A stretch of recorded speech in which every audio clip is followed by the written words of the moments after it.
Quand on voit ce qu'ils ont subi, on se dit que finalement, bon, on est bien à terre aussi quand même. Lui qui a navigué durant les 2 dernières routes du Rhum sait de quoi il parle.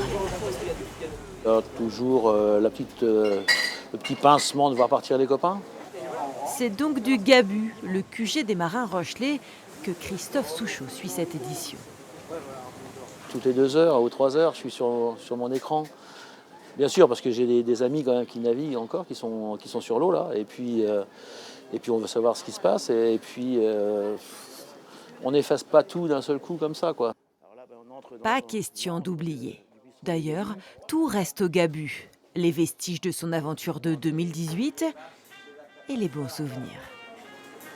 Avec nos iridiums à bord, on téléphonait au bistrot du Gabu qui retransmettait à tout le monde des vacations en direct, quoi. C'est toujours bon de savoir qu'on a du monde à terre qui pense à soi encore. Parce que quand on est seul comme ça pendant moi j'ai mis 24 jours, hein, on se dit tiens, bon, on est oublié un petit peu, on se dit bah, tiens, plus personne ne pense à nous.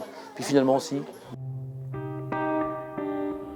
Seul, à bord de sa petite bête de 40 pieds 12 mètres, l'un des plus petits de la flotte cette année-là.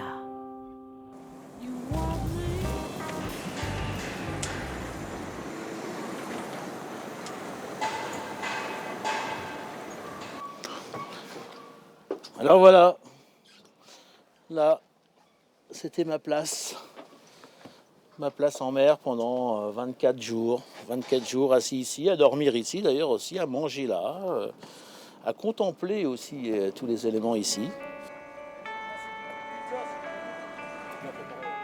Ce bateau, je le connais par cœur. Il n'y a pas un boulon que je ne connais pas. Quand on fait une route du Rhum, il faut bien connaître sa monture. Parce qu'effectivement, dans des instants de fatigue extrême, ça devient des réflexes en fait. Les petites pannes deviennent des réflexes pour les réparer.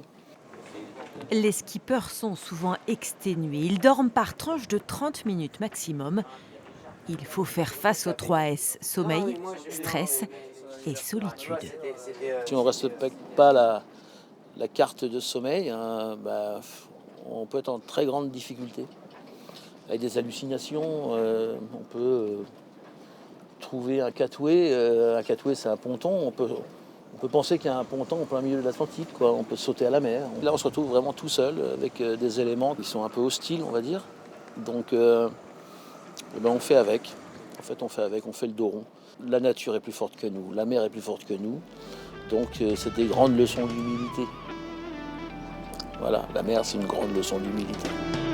Christophe fait partie de ce monde inaccessible aux terriens, celui de l'émotion pure, de la drogue à laquelle tous les marins sont addicts. Une drogue qui dure toute la vie. Qui sait, ce Corto Maltese des temps modernes sera peut-être à bord d'un nouveau navire dans 4 ans.